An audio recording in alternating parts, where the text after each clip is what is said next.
Hola, soy Javier Aylas, profesor de habilidad lógico-matemático. Hoy resolveremos la práctica número 6.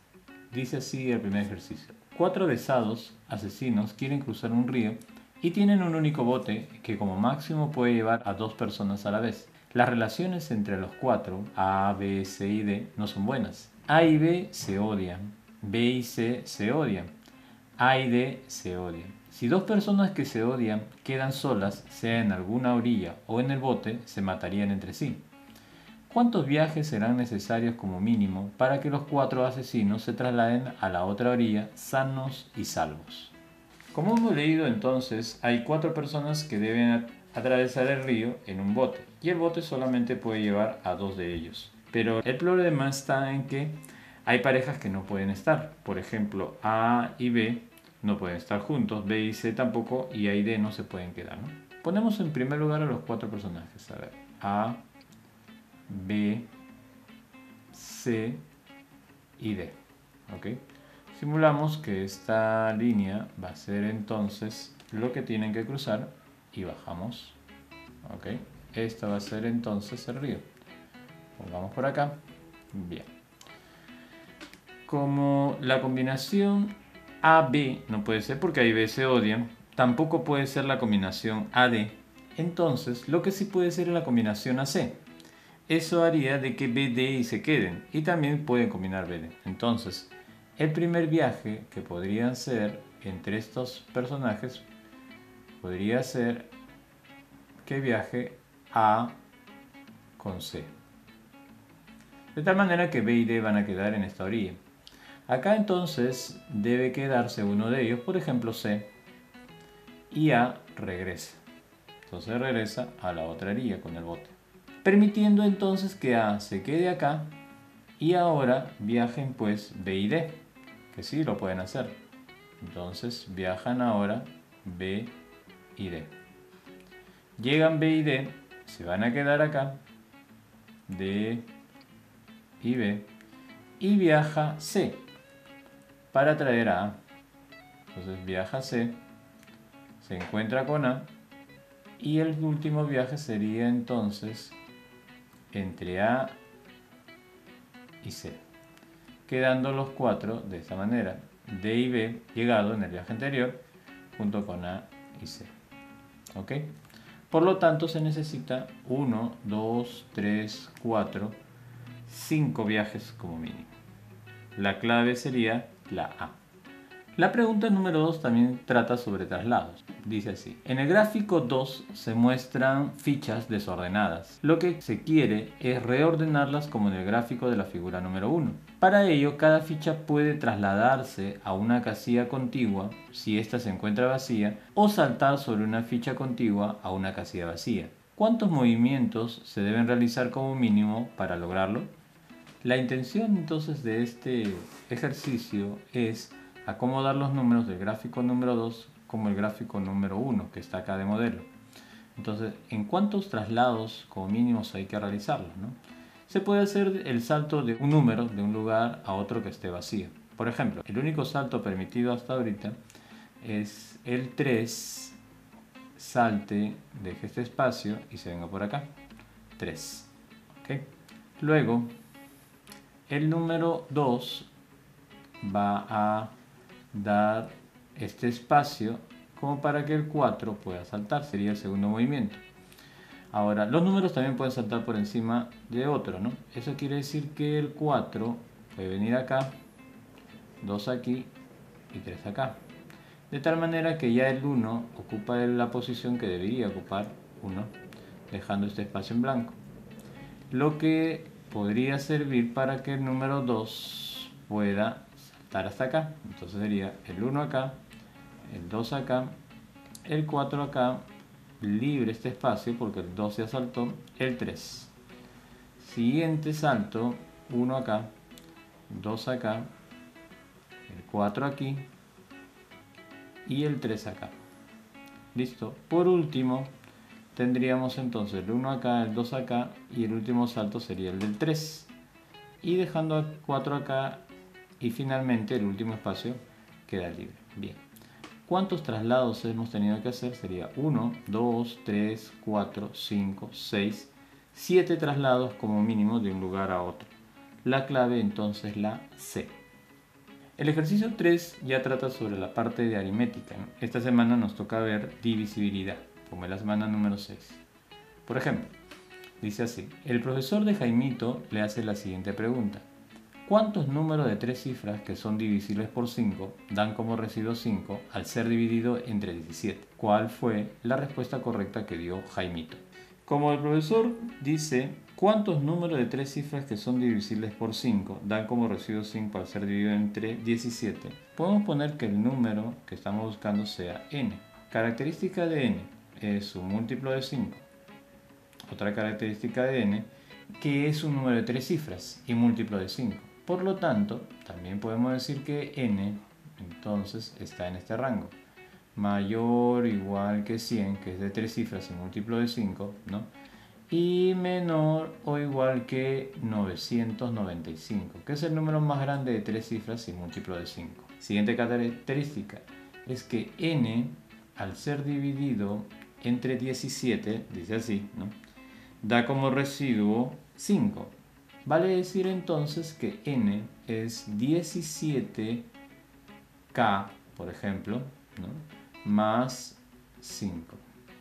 Bien, si colocamos el valor de n en este rango, tendríamos entonces que 17k más 5, que es el valor de n, está entonces entre 995 y el valor de 100. Como se dan cuenta, ya acá yo puedo despejar los valores de k, ¿cierto? Entonces pongo los valores de k. El 5 pasa a restar, sería 990 dividido entre 17. Eso me da aproximadamente 58, y algo. 58, y algo. Por este lado, 100 menos 5, 95. Y 95 entre 17 más o menos es 5, y algo. Bien. ¿Cuáles son los valores de k que podría tomar? Como k es parte de n, entonces como 17k tiene que ser múltiplo de 5, 17 no es múltiplo de 5, k es el que tiene que ser múltiplo de 5. ¿Qué valores podría tomar k entonces? K podría ser un múltiplo de 5 que está en ese rango, el 10 o el 15 o el 20 y así sucesivamente. El último valor de k tendría que ser, antes de llegar a 58, el 55. Bien, ¿cuántos números hay acá? Entonces lo podemos contar de la siguiente manera, ¿no? Es el último, 55, menos el anterior al primero, o sea, 5, dividido entre 5. Esto me da la cantidad de números múltiplos de 5 que están en este rango de 10 a 55.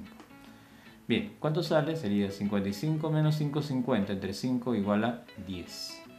Es decir, que hay 10 números que cumplen con esta característica. La clave es la B. La pregunta número 4 también es sobre divisibilidad. Dice, se tiene un número n de 3 cifras, el cual es divisible por 8. Si se invierte el orden de sus cifras, dicho número es múltiplo de 5. Además, si se suprime la cifra de las unidades del número n, las cifras restantes forman un número múltiplo de 17. Si la suma de cifras del número n representa la edad actual de Juanito, ¿cuál será su edad dentro de 7 años? Entonces, dice, el número n es de 3 cifras y además es divisible por 8. Podemos poner que el número n debe ser entonces de la forma ABC, pongamos así, ABC, y además tiene la característica de ser múltiplo de 8. ¿Qué más? Dice también, si se invierte el orden de sus cifras, dicho número es múltiplo de 5. Invertir el orden de sus cifras significa colocar al número C primero, B y A. Entonces, este nuevo número es múltiplo de 5. Ahora, para que sea múltiplo de 5, la condición es de que A sea 0 o 5. Pero como A es inicio de el número, todavía no puede ser 0. De acá deduzco entonces que A, lo único que le queda hacer es 5. Y ya tengo el valor de A. Luego dice, además, si se suprime la cifra de unidades del número n, el número de unidades de n sería c. Eso significa que si suprimo c me debería quedar AB, el numeral AB. ¿Ok? Como ya tengo el valor de A, sería el numeral 50B. Y este numeral es múltiplo de 17, ¿no? Múltiplo de 17. Bien. Para que sea múltiplo de 17 y esté en el rango de 50 y tantos, B tiene que ser 1. Claro, porque 51 es múltiplo de 17. Eso significa entonces que B es igual a 1. Bien. Ubicando los valores de A y B, vale decir 5, 1 y C, tiene que ser este numeral múltiplo de 8, el dato inicial, ¿no? Que es múltiplo de 8. Para que este numeral sea múltiplo de 8, ¿no? El valor de C tendría que ser 1 tal que me permita dividirlo entre 8. Si nosotros comenzamos la división, por ejemplo, 51 entre 8, daríamos el valor de 6. 6 por 8, 48, sobrería 3. Entonces, 3 junto con C debe ser múltiplo de 8 para que termine, ¿no? ¿Qué número sería? Sería 32. Entre 8, eso significa que C tiene que ser igual a 2. El número original, por lo tanto, n, es de la forma A, que es igual a 5, B, que es igual a 1, y C, 2. 512. Bien. Según lo que dice el problema, la suma de cifras del número n representa la edad actual de Juanito. Significa que la edad de Juanito es la suma de cifras. En este caso, 5 más 1 y más 2 igual a 8 años. Bien. Pero la pregunta es, ¿cuál será su edad dentro de 7 años? Ponemos entonces, dentro de 7 años, le aumentamos 7. 7 años debe ser 8 más 7, 15. Bien. La edad de Juanito dentro de 7 años debe ser 15 años, que es la clave B. Las preguntas 5 y 6 son ya de la parte algebraica. Para esta semana 6 tratamos lo que es inecuaciones de segundo orden. Por ejemplo, ¿no? El ejercicio 5 dice así. Iván lanza un dado X veces. Si el juego termina cuando la diferencia entre el máximo y el mínimo puntaje que obtiene no es menor que x cuadrado menos x, ¿cuál es la máxima cantidad de veces que lanzó el dado?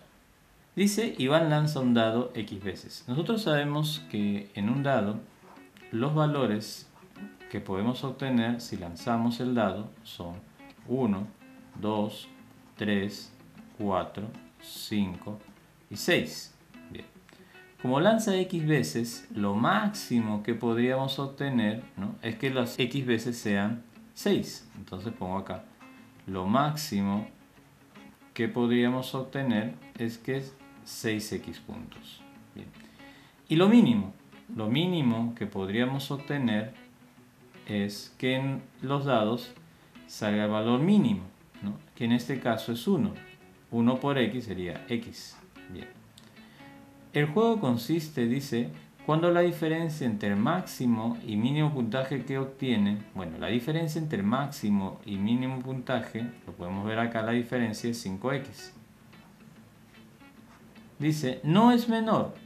La expresión no es menor significa que es mayor o igual que x al cuadrado menos x. X al cuadrado menos x. Como verán, se forma una inecuación de segundo orden. Si lo desarrollamos de esta manera, 5x para el otro lado, tendría entonces x al cuadrado menos 6x.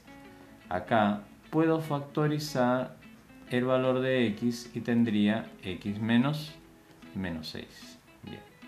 Como dice, ¿cuál es la máxima cantidad de veces que lanzó el dado? Y x es el número de veces que lance el dado. Entonces me están preguntando cuál es el máximo x que puedo tener acá. Bien, lo puedo desarrollar por puntos críticos o simplemente analizar, ¿no? Lo máximo que puedo colocar acá es el valor de x igual a 6. ¿No? X igual a 6. Porque si analizamos por puntos críticos, igualamos a 0, ¿no? Entonces este rango debería darnos un punto crítico igualando a 0, esto sería 0. O el punto crítico de 6, igualando esto a 0. Bien, para desarrollarlo, acuérdense que tenemos que tener más, menos y más. Como la expresión es menor que 0, es en esta zona y es un intervalo cerrado, ¿no? Así se representa entonces un intervalo cerrado. En este intervalo negativo, porque acá la expresión dice menor que 0, debería encontrarse el valor x. ¿Cuál es el máximo x en este intervalo? Como verán, el x máximo es 6.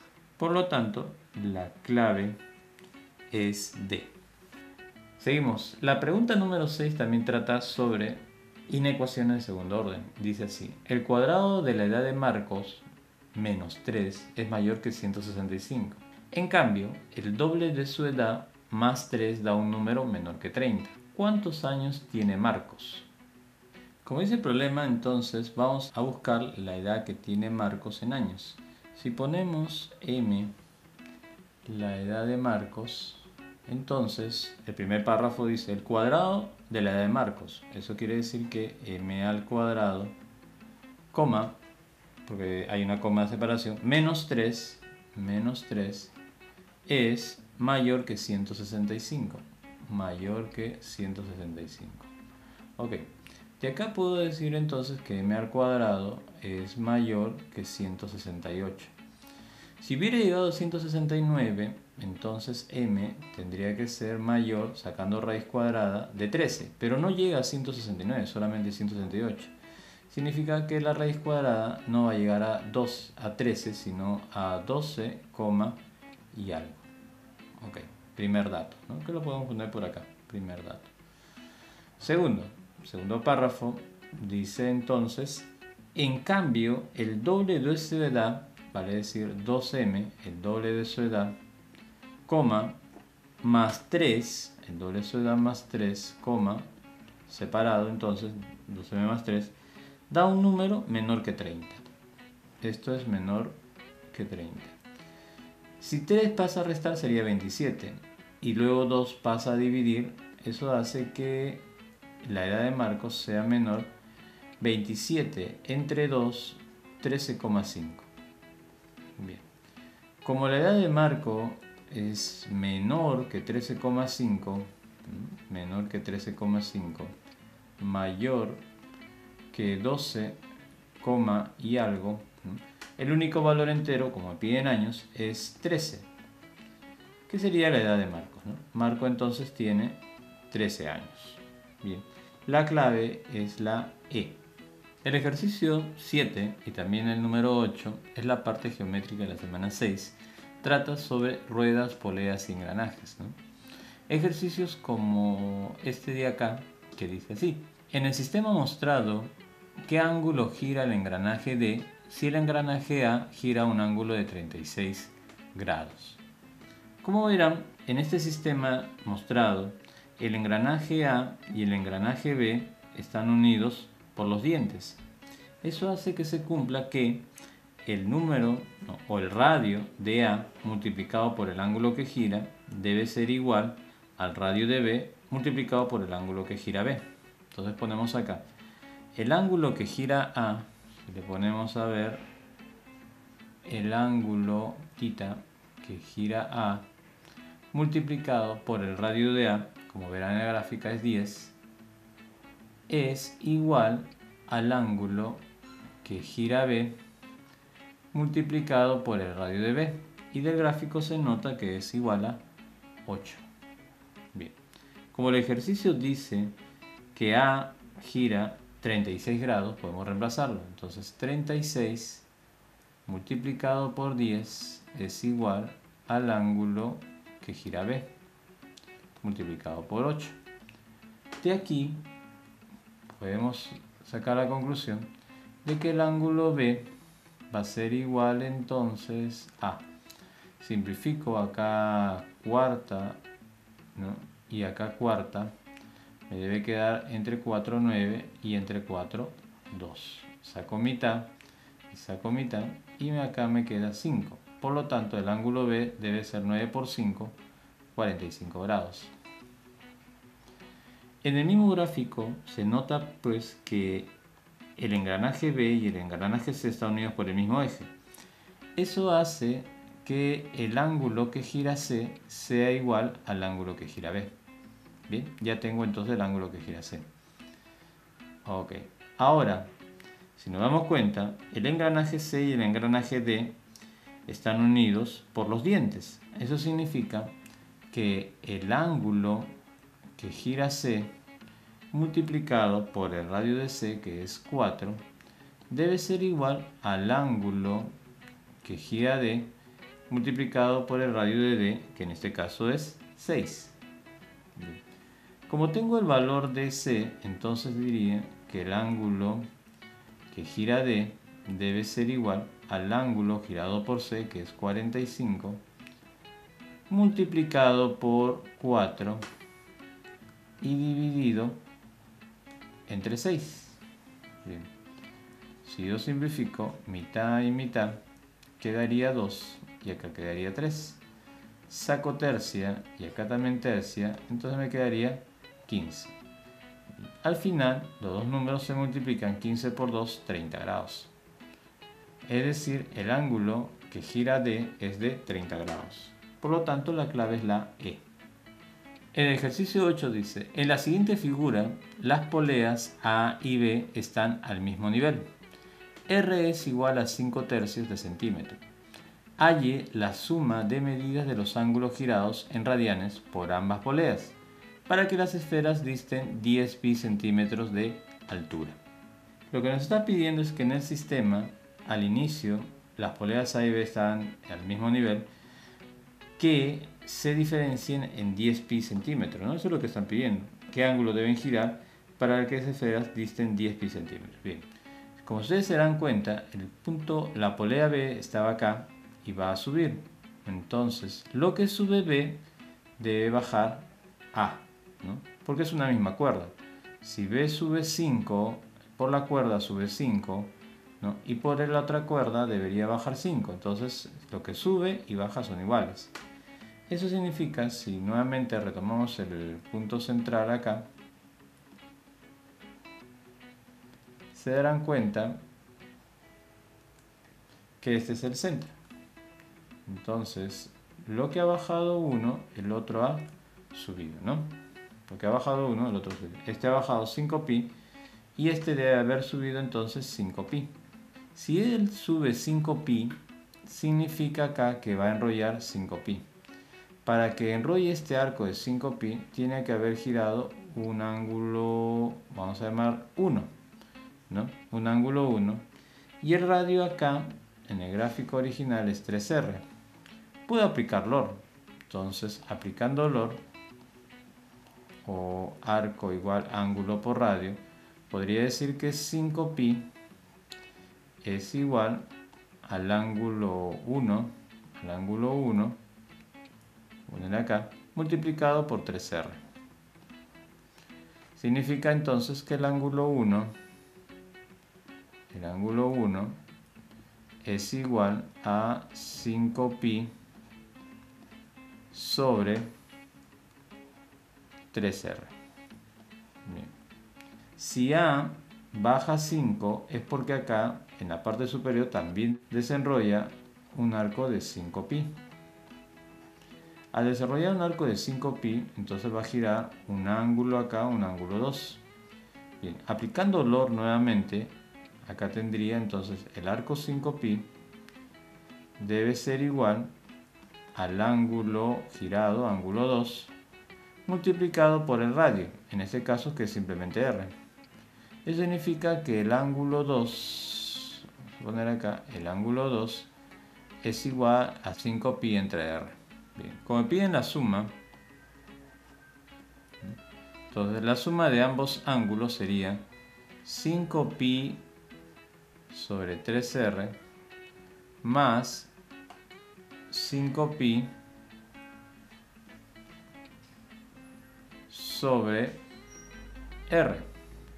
La suma, si factorizo 5pi sobre R, que es lo que puedo factorizar, me quedaría entonces 1/3 más 1. Y 1/3 más 1 es 4/4.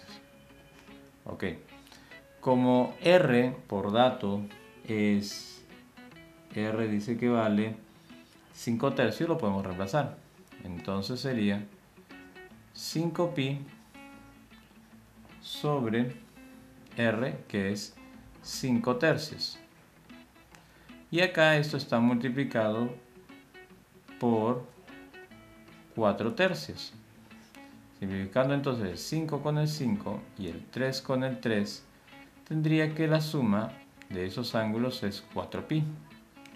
Y esta es la clave C. Bueno, eso ha sido todo por hoy. No se olviden de comentar, darle me gusta y suscribirse.